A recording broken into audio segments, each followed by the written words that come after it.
what's up again there, guys? Brian here, the Three Topics Gamer here to give you another episode of my weekly Q&A tile of people's questions where I answer a series of questions that have been sent to me over the past week.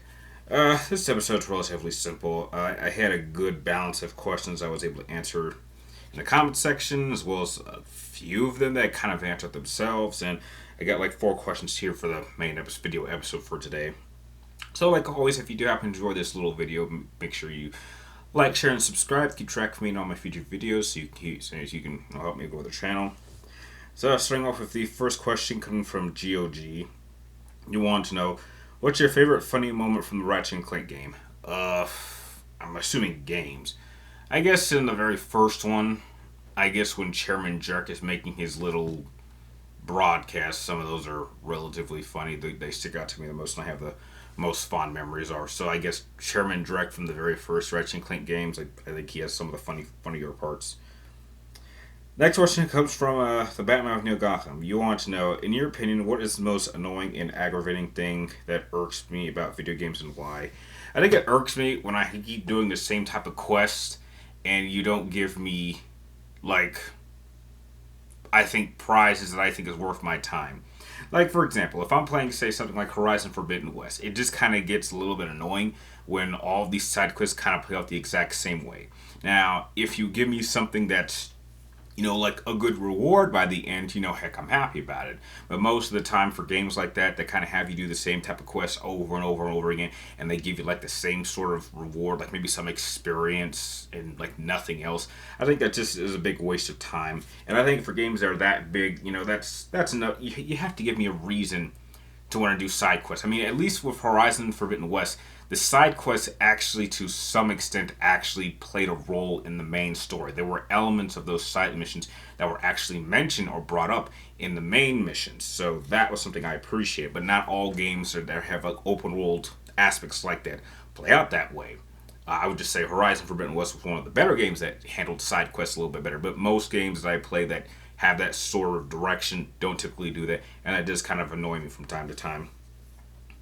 Next question comes from the Virgil, the son of Sparta, and you want to know, this was a real funny question. If Virgil had a daughter instead of a son, would he have more sympathy towards his offspring? I think he would care a little bit more, since fathers are more protective of their daughters rather than sons, in my opinion. No. Wouldn't change anything. Because Virgil didn't want kids. He had a one-night stand, and I guess he found out, oh, I have a kid now? Oh, okay. And I don't necessarily believe that fathers are more protective of daughters. I don't believe that in a sense. I think that's the idea, but I'll give you an example. Let's say tomorrow I have a one-night stand with some random girl here in Vegas, and then I move away next week.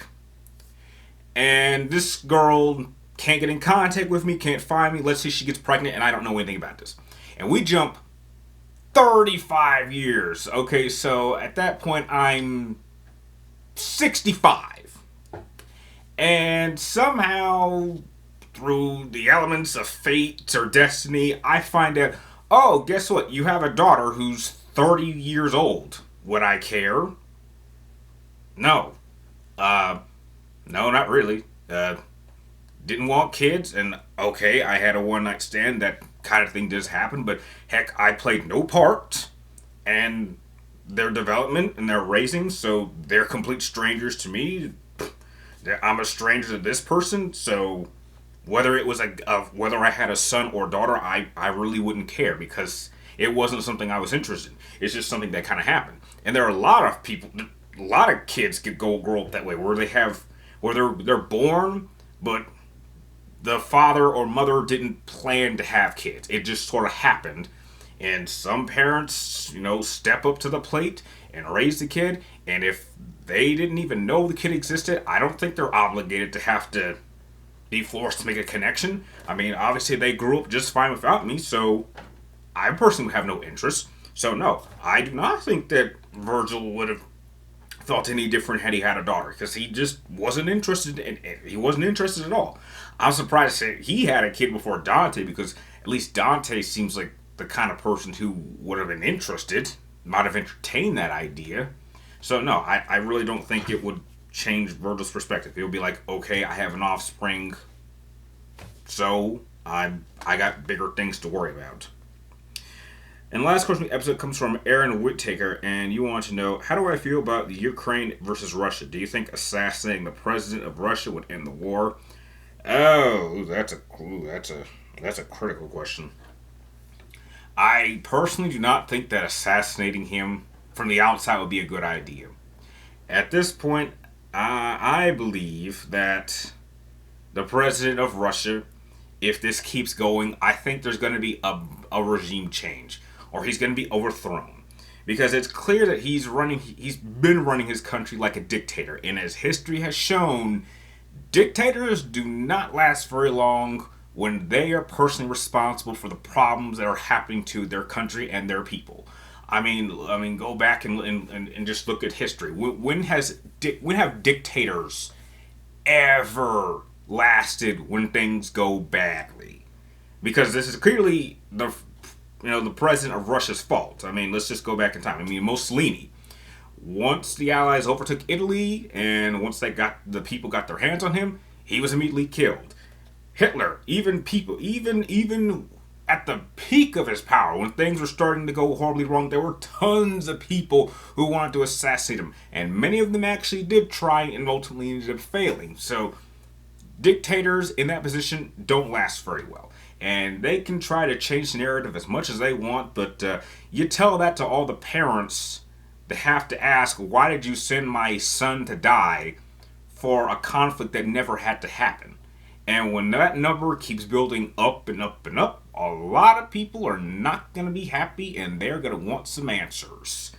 And, I personally think that I just don't see the president of Russia coming back from this. I mean, at this point, he's just caused a bit too much damage.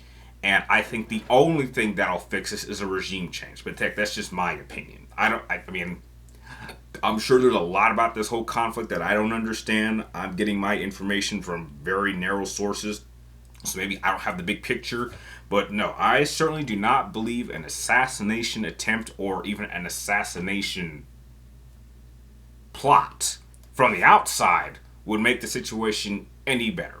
It might make things worse. I think if this is going to fix itself, it's got to be fixed with inside the country. And I think that with enough time, that will eventually be the case. No country can sustain this amount of conflict, especially with a country like Russia with their economy going down. They can't sustain that for too much long. And even if they do manage to win, let's say they take over all of Ukraine, they're going to have to continue to fight an insurgency, because the Ukrainian people aren't going to accept that.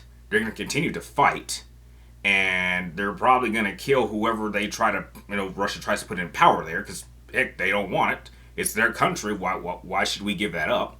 So, yeah.